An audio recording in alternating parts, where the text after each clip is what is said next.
कस लो, एक बार जलने के लिए राजी हो जाओ, एक बार निश्चय कर लो मुझे जलना है बस, आप कोई तुम्हें परास्त नहीं कर सकता। विश्वास कीजिए, हम यही टूट जाते हैं। कब तक झेलें, कब तक जलें, ये बात समझिए। प्रवचन नहीं है, हृदय की बात कह रहा हूं। एक बार हृदय की निष्ठा हो गई, पूरा विश्व आपको परास्त नहीं कर सकता। विश्वास कीजिए। अभी हमारी बुद्धि पशुता में अटकी हुई है। हमारी जो अंदर की आकांक्षा है वो श्री श्यामाजू के गोरे चरणारविंद की निरंतर सानिध्य वृत्ति, निरंतर सेवा वृत्ति, निरंतर तत्सुख भावना में डूबना है। जब तक ये पशुता दूर नहीं होगी तब तक हमारे हृदय में कहीं संभावना ही नहीं बन सकती कि हम प्यारी जू के श्री चरणों की सेवा का अधिकार प्राप्त करें। जैसे एक साधारण पशु चाहने वाला, वो कभी कामना ही नहीं कर सकता कि मैं राष्ट्रपति पद पे बैठूं और देश का शासन संभालूं, क्योंकि उसे पता है। ऐसे ही हमारे हृदय में बैठ गया है, हम गृहस्थ हैं, हम विषयी हैं, हम अमुक हैं, हम अमुक हैं। इसीलिए जब हमारे हृदय में ये बात डाली जाती है श्रवणेन्द्रिय के द्वारा कि आप श्री जी के हैं, आप ठाकुर जी के हैं, आप भगवत अनुराग के मार्ग में कदम रखिए और उनको प्राप्त कीजिए, तो मन घबरा जाता है, भय पैदा होता है। कैसे निर्वाह होगा जीवन? जीवन भर विषय नहीं भोगने, जीवन भर विषय नहीं भोगने, बस घबराहट। यहां उपासक समझे, ये उसकी घबराहट नहीं है, ये उसकी घबराहट है जिसने सदैव तुम्हें घबराहट दी है। ये वो मन, वो विषय इंद्रियां, वो घबरा जाती है। सच्चिदानंद रस की प्राप्ति की बात सुनने पर घबरा जाती है। विचारवान उपासक यही सावधान हो जाए। उस घबराहट को, उस मन की मलिनता को, उस पशुता को अपना मान लेता है और वो घबरा करके परमार्थ के साधन से रहित होना अच्छा समझता है, सुखद समझता है, आनंदवर्धक समझता है। ये अविवेक, ये अविद्या, ये पशुता ही हमें भोगों में लगाए हुए है। जिन भोगों के लिए तुम दुर्लभ मनुष्य शरीर को व्यतीत कर रहे हो, वो तो पशु पक्षी कीट पतिंगा हर योनियों में है। अगर उसमें तृप्ति होती तो न जाने कितने काल से लेकर आज तक आप विषय सेवन ही करते रहे हैं। विश्वास कीजिए, कभी भी कहीं भी किसी को सुख नहीं मिला। सुख मिलता तो हृदय तृप्त हो जाता और निकल पड़ता हृदय से, पायो परम विश्राम, अब कछु नाथ न चाही मोरे। नहीं चाहिए प्रभु, प्रभु से कहने लगता है नहीं चाहिए नाथ। अब ये आ गया, भगवत पार्षद स्वरूप जागृत हो गया। अब ब्रह्मा के रचे हुए किसी भी भोग में सामर्थ्य नहीं कि उस विवेकवान भगवत पार्षद स्वरूप उपासक के हृदय में भोग वासना पैदा कर दे। समस्त विषयों में रहते हुए भी वो ज्यों जल में कमल का फूल रहे, ऐसे रहता है। बिल्कुल सत्य समझ लीजिए। एक जन्म आप थोड़ा सा जलन सहने के लिए तैयार हो जाइए। ये चिंतन चल रहा है, उपासक घबराए ना। ये बहुत अनुभव की बात कह रहा हूं।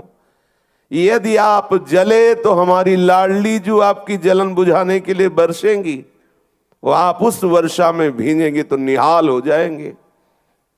बरसंत में उस सहजाद्भुत सौख्य धाराम श्री राधिका चरण रेणु महम स्मरामी। कोई दयालु पुरुष जब देखता है सामने वाला जल रहा है तो कोशिश करता है बुझाने की। फिर हमारी स्वामिनी जी तो दयालुता की, कृपालुता की, मृदुता की समुद्र है, अगाध समुद्र है। वो अपने शरणागत को जलते हुए कैसे देख सकती है? पर एक बार जलना पड़ेगा प्यारे, एक बार हिम्मत कर लो, एक बार कमर कस लो, एक बार जलने के लिए राजी हो जाओ। दूरा दपाश स्वजनान सुखमर्थ कोटिम सर्वेषु साधन वरेषु चिरम निराशा। ये जलन सहना है। परिवार के सुख का त्याग कर दो। अर्थ के द्वारा भोगे हुए सुखों को हृदय से स्वीकार मत करो। प्रारब्धानुसार शरीर कैसी भी परिस्थिति में रहे, प्रारब्ध शरीर के ऊपर आता है, स्वरूप पे नहीं। विवेकवान बनो, प्रारब्ध का भोग मत करो। अर्थ के द्वारा प्राप्त होने वाले सुखों को जब नहीं भोगोगे तो हृदय जलेगा, अंदर से स्वीकार नहीं करोगे स्वजन सुख तो हृदय जलेगा। किसी भी तप आदि साधन के द्वारा प्राप्त होने वाले लोकांतरों की सिद्धियां या और भी जो दिव्य सुख हैं उनको नहीं स्वीकार कर तो जलेगा मन। इसी जलन को देखकर मेरी लाडली जू बरसंत में उस सहजाद्भुत सौख्य धाराम, बार बार इसलिए कह रहा हूं हम यहीं फंसे हैं।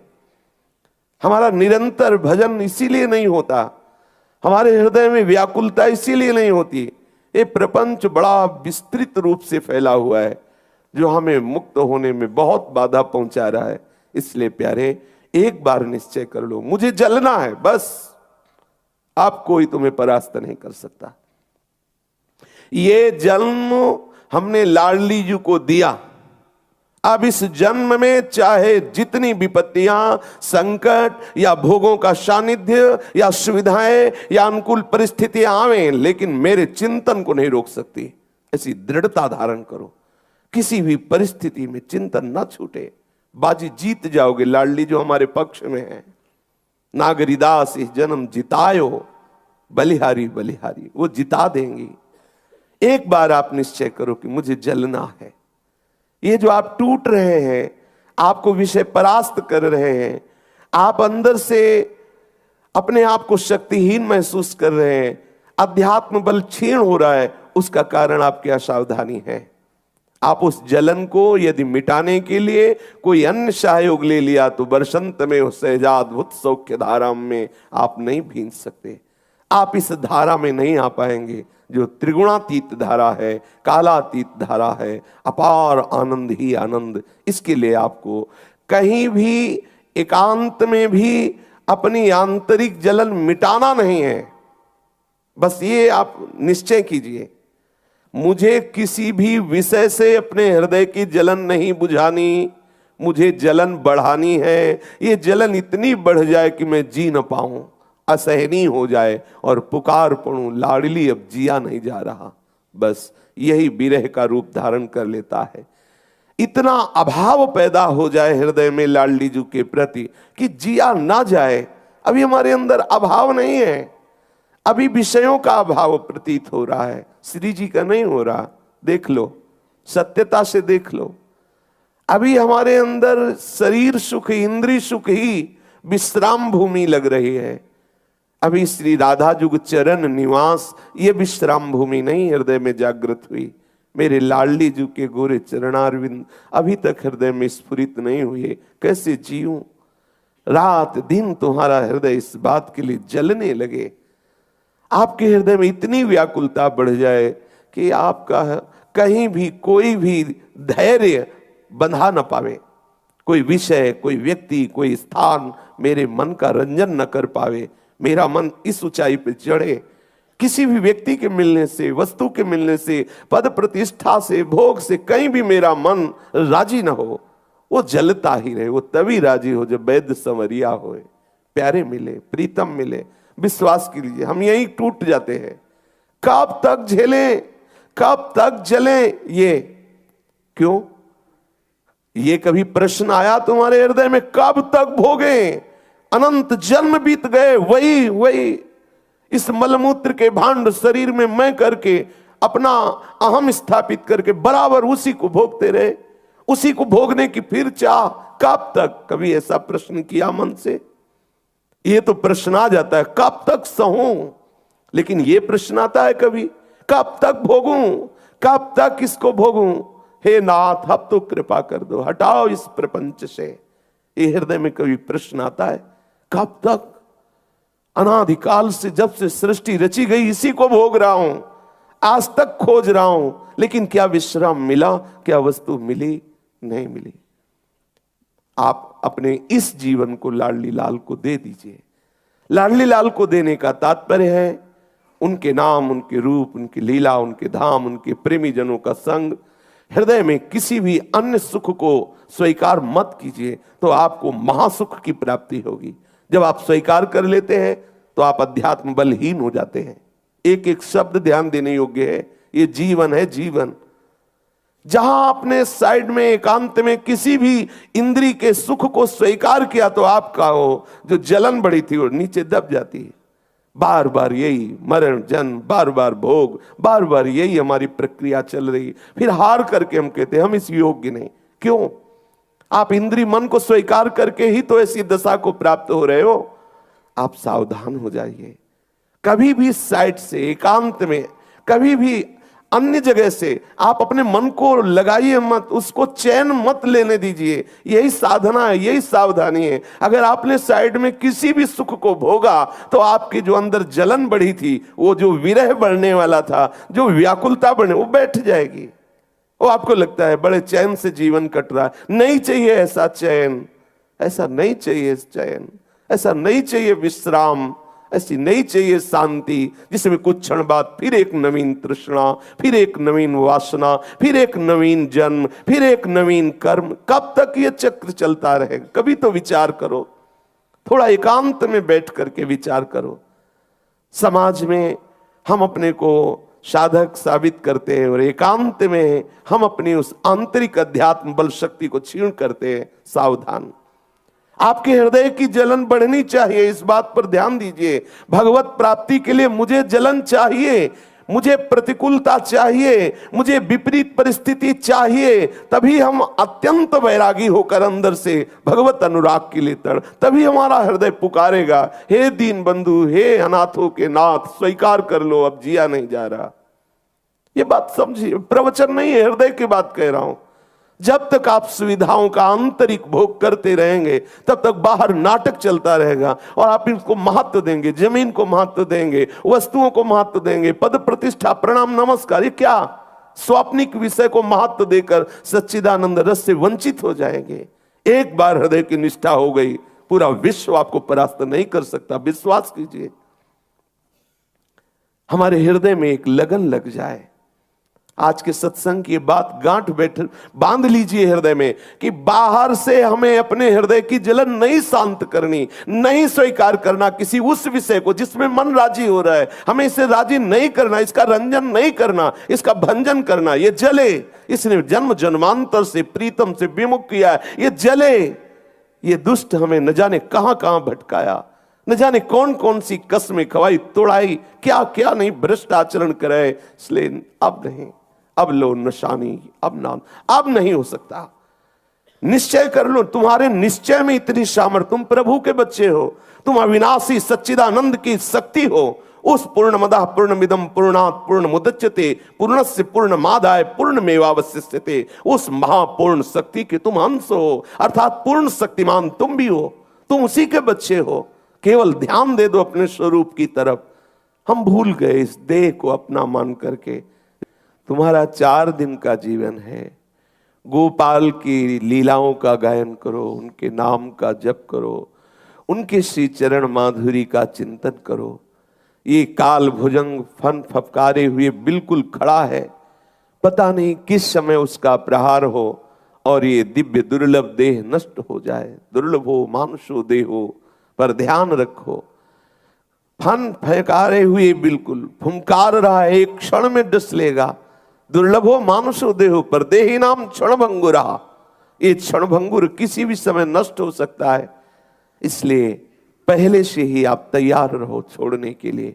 ये तुझे छोड़ेगा। अगर तुमने पहले से इसे नहीं छोड़ा शरीर को, तो ये राग तुम्हारे लिए नए नए बंधन तैयार कर देगा। ये तुम्हें जब छोड़ेगा ही, तो अभी क्यों ना तुम छोड़ दो, आप आनंदित हो जाओगे।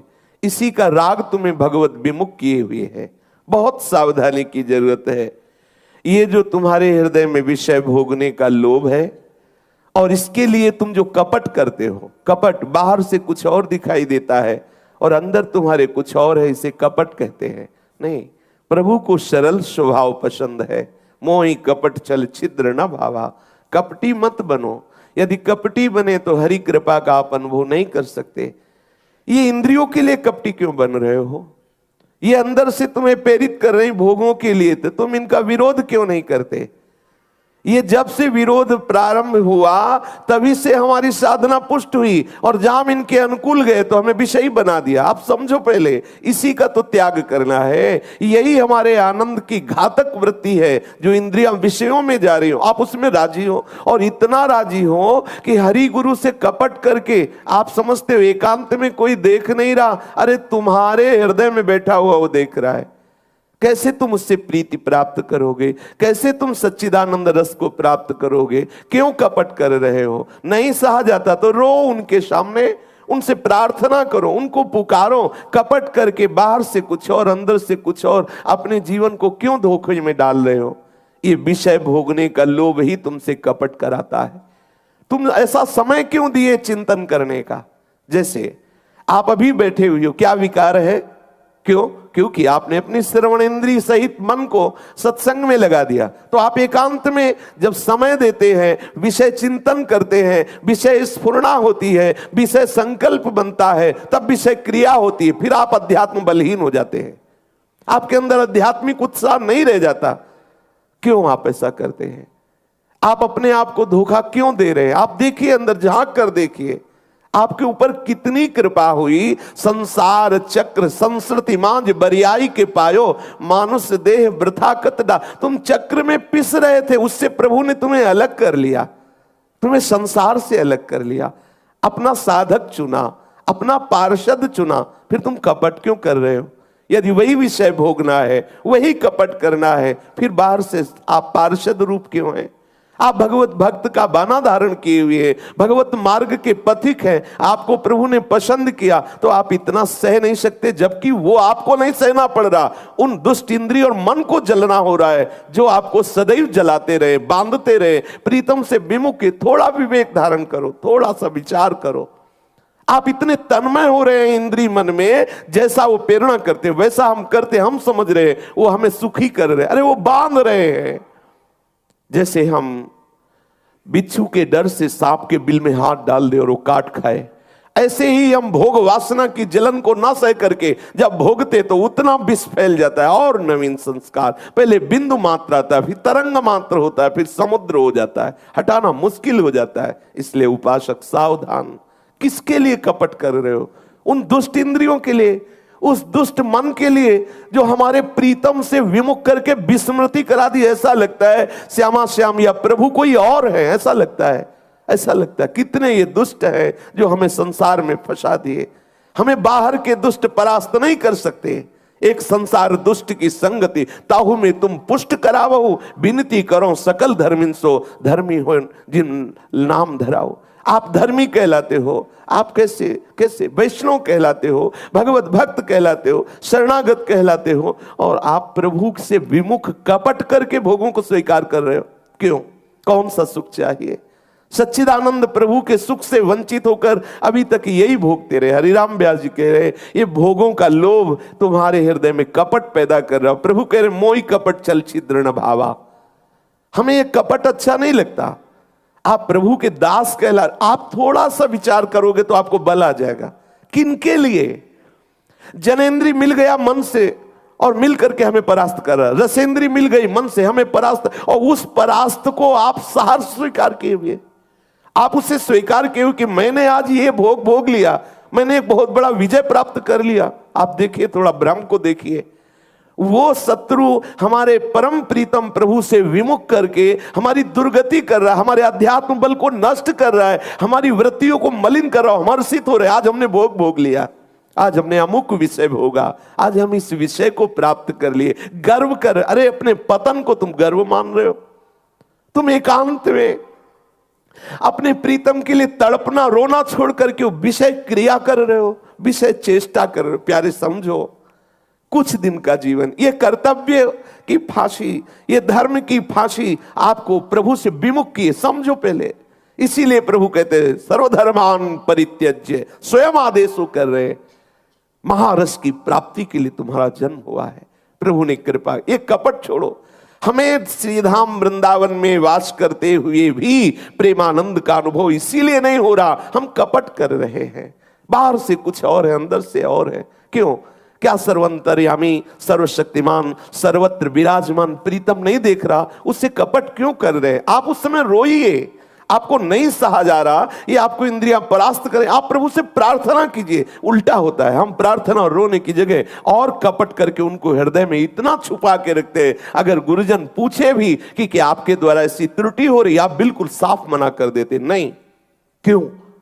ऐसे दुष्ट चोरों को जो हमारे आध्यात्मिक संपत्ति को लूट रहे हैं, हमारी श्वासों को जो बहुत ही कीमती है, हमारे समय को जो बहुत अमूल्य है, उसको नष्ट कर रहे हैं, ऐसे हम ठगों को, चोरों को इतनी सुरक्षा से छुपाए हुए, अरे हमको इनकी पोल खोल देनी चाहिए, ये हमें नष्ट कर रहे हैं। देखो देखो, मुझे बचाओ, कोई बचाओ, गुरुदेव बचाओ, इष्ट बचाओ मुझे, देखो ये बेईमान हमें परास्त कर रहे हैं। लेकिन ऐसा नहीं होता, हम ईमानदारी बाहर प्रस्तुत करते हैं कि ये बहुत हम सही चल रहे हैं। आप इन चोरों का साथ देकर नष्ट हो जाएंगे। कपट मत कीजिए कि देखो तुम कितना भी पाप करके पैसा कमाओ, अगर आप दान करते हो, उसका संत महात्माओं की सेवा में लगाते हो, तो तुम्हारा वो पैसा पवित्र होगा और तुम्हें पुण्य लाभ होगा। जब कोई भी साधक नहीं रह जाएगा, कोई भी संत महात्मा नहीं रह जाएंगे। जब तक संत महात्मा उनके पार्षद विराजमान है, तब तक भगवान को आने की जरूरत नहीं। उनके दासों में इतनी सामर्थ्य है कि वे अपने भजन बल से जगत का मंगल करते। सच्ची मानो ना, अगर भजनानंदी महात्मा ना हो तो आग की तरह संसार जल जाए।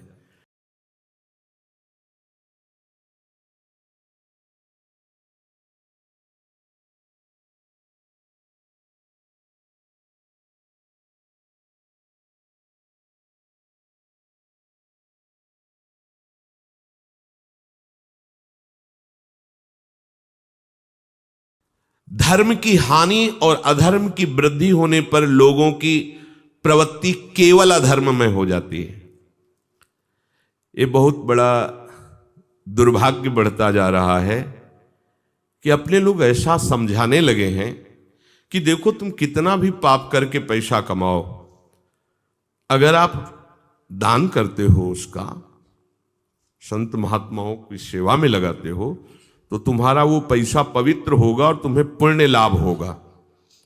ऐसा भ्रम मत पालना, कभी न पालना। मान लो बात, अगर आप पाप कर्म करके हिंसा वृत्ति से, अपवित्र वृत्ति से धन और उसका कुछ हिस्सा संतों को दोगे, तो संतों की बुद्धि भी अपवित्र हो जाएगी, भगवत विमुख हो जाएगी। वो तो तुम्हारा साधारण लौकिक और ये बड़ा असाधारण पाप बन गया कि जिन्होंने भगवान के भजन का व्रत लिया था, उनकी बुद्धि में आपका धन जाकर के भ्रम पैदा कर दिया, वो भ्रष्ट हो रहे। ये पाप तुम भोग नहीं पाओगे। वो पाप भोगने के लिए एक उपाय है, संत संग करके और अपने आचरणों को सुधारो, भजन करो तो निष्पाप हो जाओगे। एक परमहंस जी एकांत जंगल में भजन परायण थे, कंदमूल फल खाते थे। द्रौपदी जी के प्रश्न पर भीष्म पितामह जी ने दृष्टांत दिया था। जब भीष्म जी सरशैया पर धर्म का उपदेश युधिष्ठिर जी को कर रहे थे, तो द्रौपदी जी मुस्कुरा रही थी। द्रौपदी जी पर दृष्टि गई, तो क्या उपदेश, अगर कोई विनोद की बात है तो मुस्कुराओ तो ठीक है, नहीं तो लगता है उपहास कर रहे हो।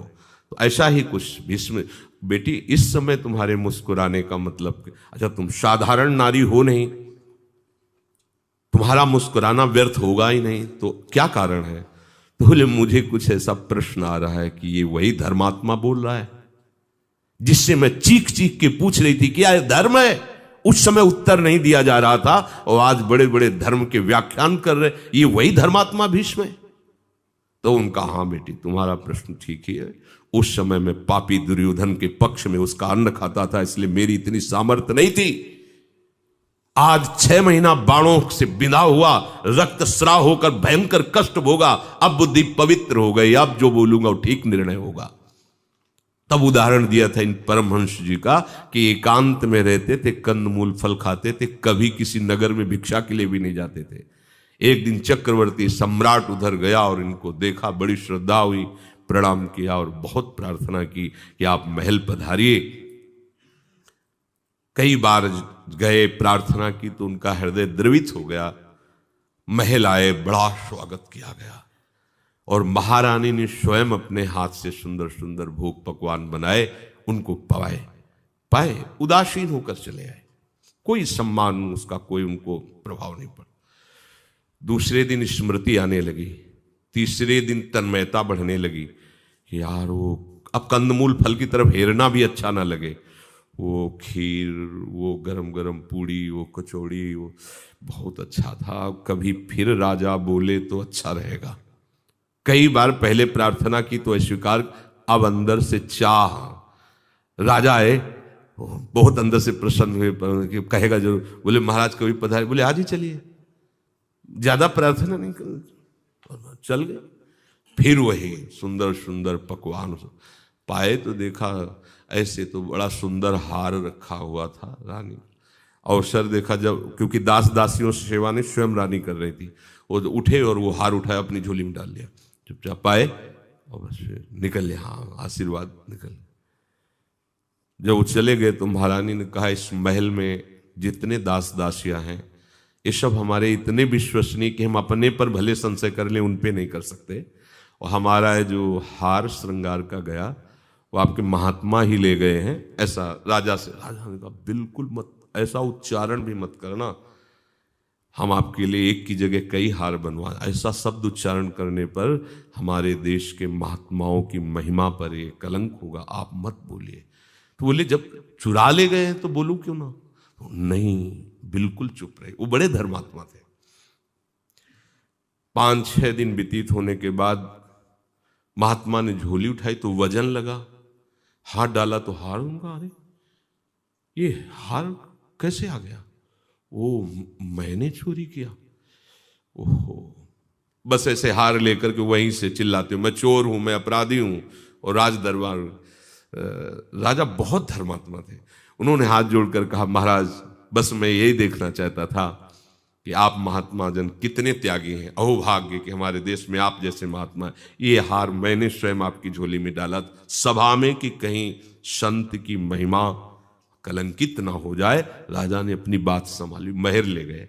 मैं कहा महाराज आप ही चुरा कर ले जाने वाले, वो आप ही ऐसे वापस करने वाले, मेरी बुद्धि नहीं काम कर रही थी। यदि आपको चुराना ही था तो फिर हमने तो प्रश्न नहीं किया, फिर वापस क्यों किए? और ऐसे वापस ही करना था तो चुराए क्यों? बोले ये प्रश्न हम आपसे करते हैं। जिस दिन हमारा भोजन हुआ उस दिन पता लगाओ किसी विशेष को दंडनी, कोई वस्तु का ऐसा आगमन या कोई ऐसी घटना, तो तुरंत पता लगाई। तो वहां के एक स्वर्णकार की संपूर्ण संपत्ति जब्त की गई थी, क्योंकि उसने एक ब्राह्मण की लड़की के ब्याह में जो स्वर्णाभूषण लगते हैं वो स्वर्ण दिया गया, उसने नकली दिया बनाकर ऊपर वो समय चेक नहीं किए, ले गए। उधर उसको प्रताड़ना लड़की को मिली कि स्वर्ण के आभूषण की जगह बनावटी आभूषण। और जब उसकी रिपोर्ट हुई तब फिर वो अपराध के कारण पूरी उसकी संपत्ति जब्त की गई, खजाने में पूरा खजाना दूषित हो गया। और उसी के अन्न से इनकी बुद्धि दूषित हुई। तो देखो ये महात्मा स्वर्ण चोरी किए। ऐसा नहीं है कि आपका अन्न अपवित्र है, गंदे आचरणों के द्वारा कमाया हुआ धन है तो महात्मा वो उसे पाके भजन कर लेंगे, ऐसा भ्रम मत रखना।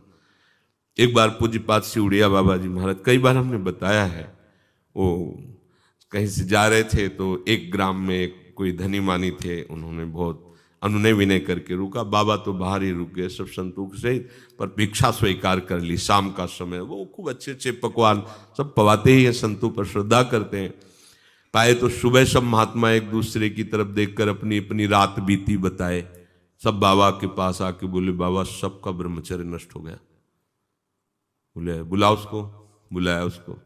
बोले भाई ऐसा क्या तुमने संकल्प किया कि सब महात्माओं का संयम भ्रष्ट हो गया, ठीक से बताना। वो घबरा गए क्योंकि बाबा की प्रसिद्धि भी थी और महापुरुष बाबा थे। तो उनका बाबा हमारे बहुत वर्षों से संतान नहीं हो रही थी, तो हमारे मन में संकल्प ही था कि आप सब सिद्ध महात्मा है, तो ऐसा ऐसा काम का संकल्प, पुत्र उत्पन्न की भावना, मलिन भाव होने के कारण सबके अंदर मलिन भाव है, सबका संयम बिगड़ गया। ये ऐसा नहीं है कि शास्त्र सिद्धांत जैसा खाओगे अन्न वैसा बनेगा मन, जैसा पियोगे पानी वैसी बनेगी वाणी, ये सब सिद्धांत है। कोई ऐसा उपदेश जो शास्त्र विरुद्ध हो नहीं करना चाहिए। अपनी अनुकूलता को शास्त्र शब्दों को ऐसे तोड़ मरोड़ के नहीं बोला जाता। जैसा कहीं ऐसा नहीं है कि आप हिंसा करें, पापाचार करें और खूब धन कमाएं और वो धर्म में कुछ हिस्सा दान कर दें, पवित्र हो जाएगा, ऐसा नहीं। दान शब्द आता है कि आप धर्म पूर्वक कमाइए, फिर उसमें कुछ हिस्सा दूसरों को भी दे दीजिए, गौ सेवा, संत सेवा, पक्षियों को आदि को, तो आपका वो मंगल होगा। अधर्म के द्वारा कमाए हुए गंदी नाली से हाथ धोने से कहीं हाथ साफ होते हैं क्या? गंदे आचरण करके तो जहां भी तुम वो पहुंचाओगे वो गंदा ही प्रभाव अपना डालेगा। तो धीरे धीरे क्या होगा कि ये शास्त्र का जो सही अर्थ है, शास्त्र का जो सही दिशा है, उससे स्वयं भटक जाएंगे हम। क्योंकि अगर भजन नहीं होगा, भगवत शरणागति नहीं होगी, तो शास्त्र का रहस्य समझ में नहीं आएगा। ये मत समझो कि शब्द केवल लिखे, उतने ही बुद्धि पकड़ेगी जितने अधिकारी हो। जहां सकाम कर्मों की भावना, जहां भोगों की प्रियता, जहां धन संपत्ति की मुख्य वृत्ति, वहां धर्म की हानि होने लगती है। वो अपने कर्तव्य से च्युत हो जाता है और निषिद्ध आचरण करने लगता है। तो ऐसा तो अब वर्तमान में भी हो रहा है, तो भगवान को अवतार ले लेना चाहिए। तो कह रहे हैं कि अभी नहीं, युग धर्म के अनुसार अभी ऐसा नहीं हो रहा है। जब ऐसा बढ़ेगा कि जैसे त्रेता युग में राक्षसों ने ऋषियों को खाया था, उससे भी कुछ और बढ़ करके, तब भगवान का अवतार होगा। जब ऐसा हाहाकार मच जाएगा, तब भगवान अधर्म का नाश करके धर्म की स्थापना करने के लिए अवतरित होंगे। जब कोई भी साधक नहीं रह जाएगा, कोई भी संत महात्मा नहीं रह जाएंगे।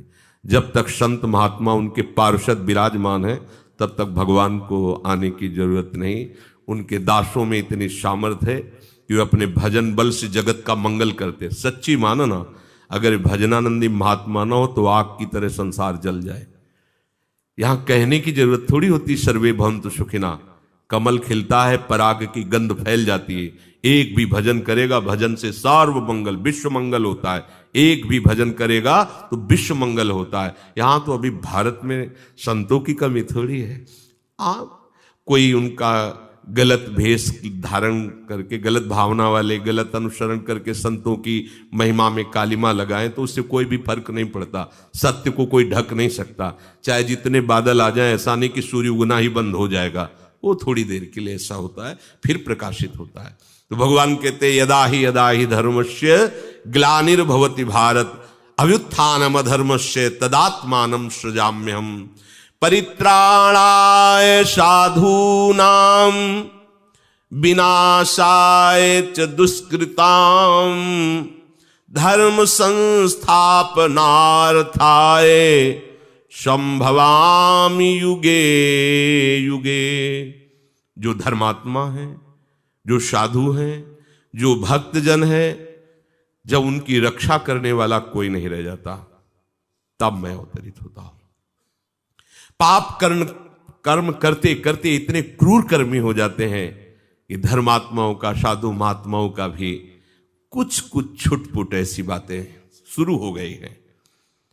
अगर कोई आपको भ्रम होता है कि साधु वेश में कोई छलिया है, तो हमारे भारत का संविधान है, आप उसको पकड़ सकते हैं।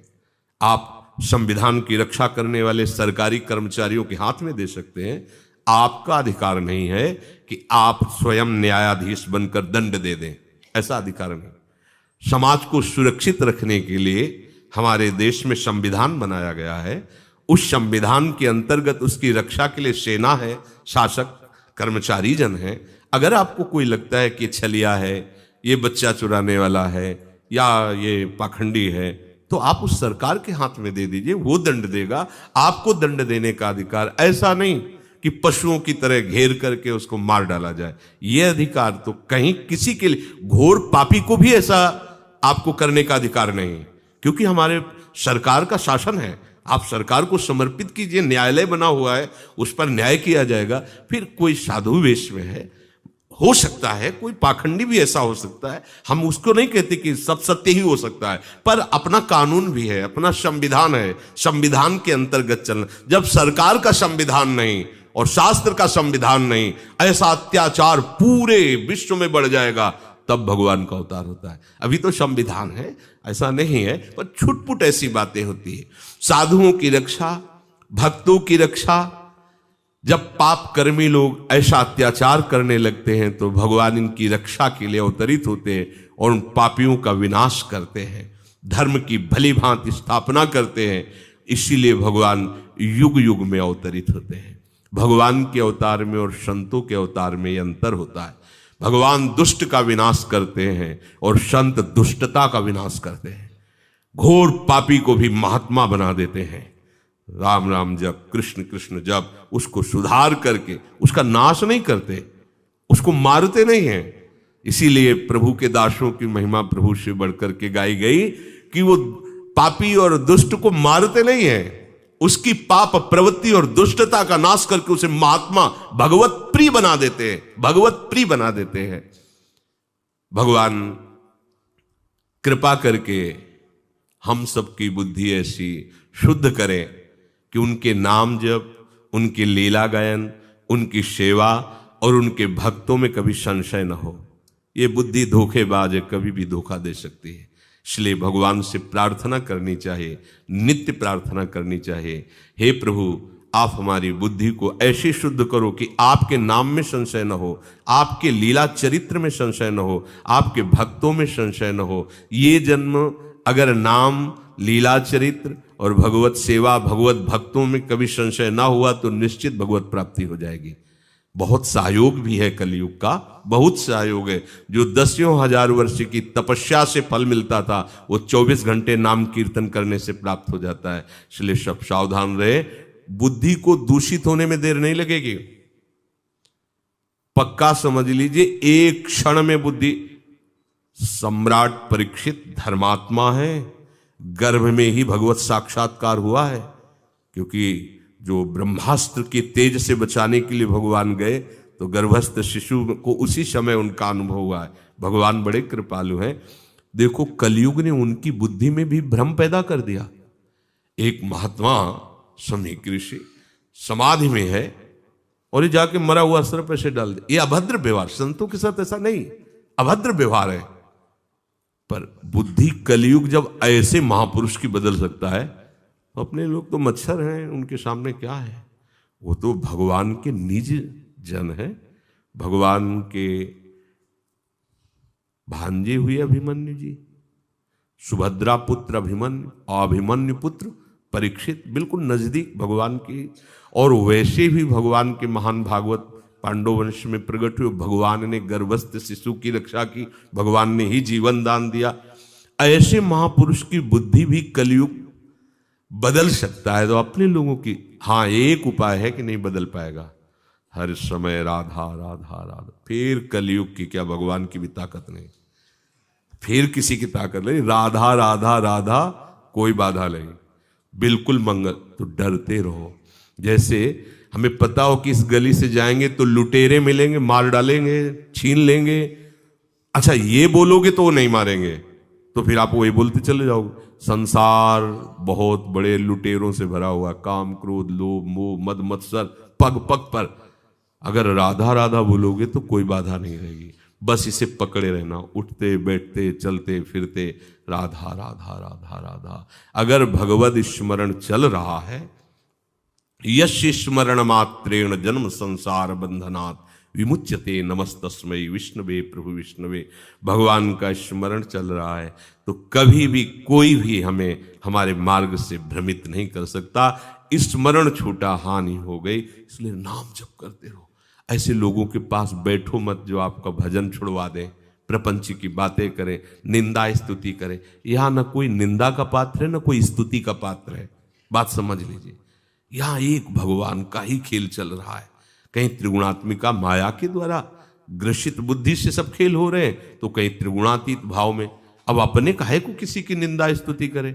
अरे भगवान का बगीचा है, कहीं बम्बूल का पेड़, कहीं आम का पेड़ है, तुम्हें जिसके नीचे बैठना छाया में बैठ जाओ, निंदा स्तुति काहे कर रहे हो। वो तो भगवान का ही तो बगीचा है संसार। तीनों गुण, सतोगुण, रजोगुण, तमोगुण। कहीं तमोगुणी लीला हो रही, कहीं रजोगुणी, कहीं सतोगुणी। ना किसी की प्रशंसा करनी, ना किसी की निंदा करनी। ना यहां कोई बुरा है, ना यहां कोई भला है, ना यहां कुछ सत है, ना यहां कुछ असत है।